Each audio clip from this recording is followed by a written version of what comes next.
We journey now from the dawn of man into an age of profound corruption. The generations that followed Adam spread across the earth, but with them spread a shadow of violence and wickedness so deep that it grieved the very heart of their Creator. This is the story of a world washed clean by a great flood, and of the one righteous man chosen to survive it. This is the story of Noah. The generations of Adam continued to multiply, spreading across the face of the earth. But the world was changing. In those days, the sons of God saw the daughters of men and took them as wives. Giants walked the earth, and the offspring of these unions became the mighty men of old, men of renown. Yet, with this growth came a deep-seated corruption. The earth was filled with violence. God looked upon humanity and saw that the wickedness of man was great, and that every imagination of his heart was only evil continually. This grieved God to his very heart, and he regretted that he had ever made man on the earth. And the Lord said, I will destroy man whom I have created from the face of the earth, both man and beast, and the creeping thing, and the fowls of the air, for it repenteth me that I have made them. But one man in the midst of all this corruption found grace in the eyes of the Lord. His name was Noah.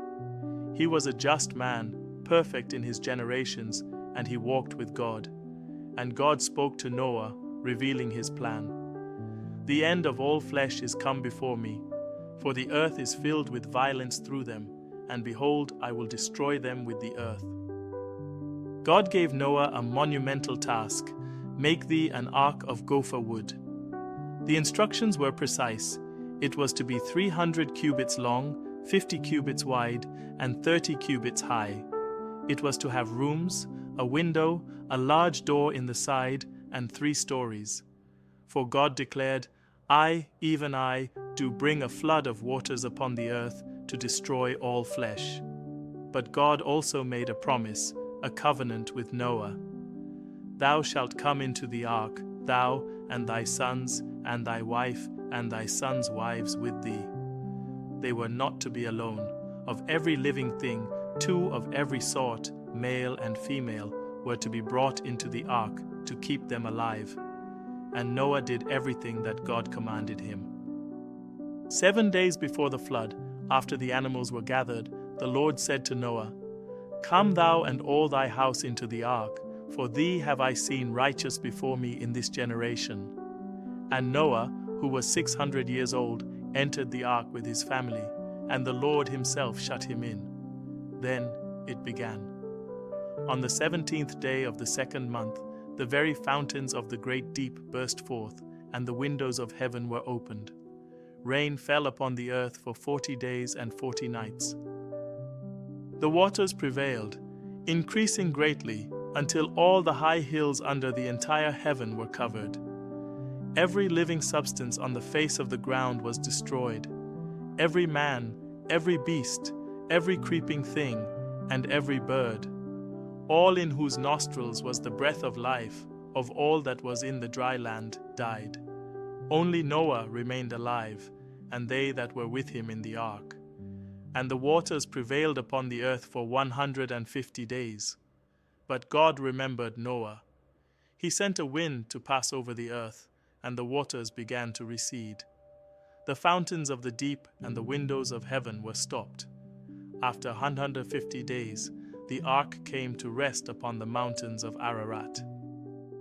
40 days later, Noah opened the window and sent out a raven, which flew back and forth.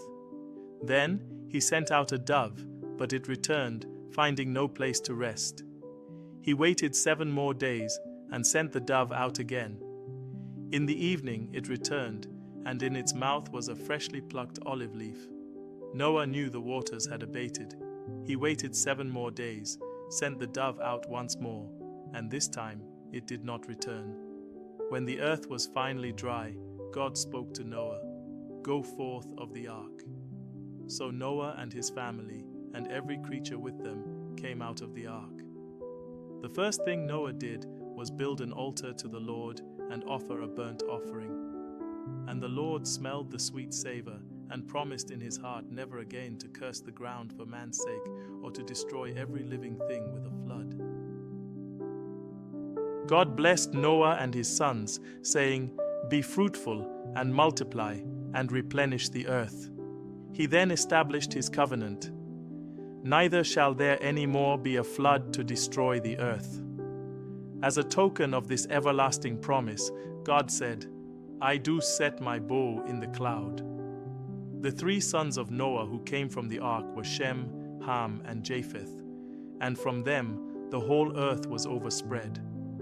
Noah became a farmer and planted a vineyard.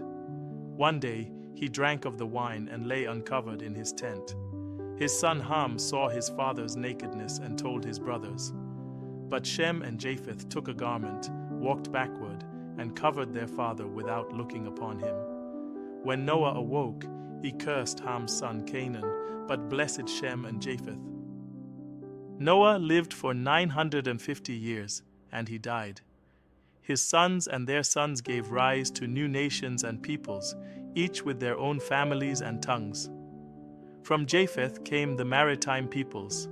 From Ham came great and mighty figures like Nimrod, the mighty hunter who founded Babel. And from Shem, the line of promise would continue. These are the families of the sons of Noah, by whom the nations were divided in the earth after the flood.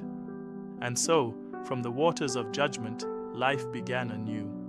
A single family, chosen and preserved, became the ancestors of all humanity.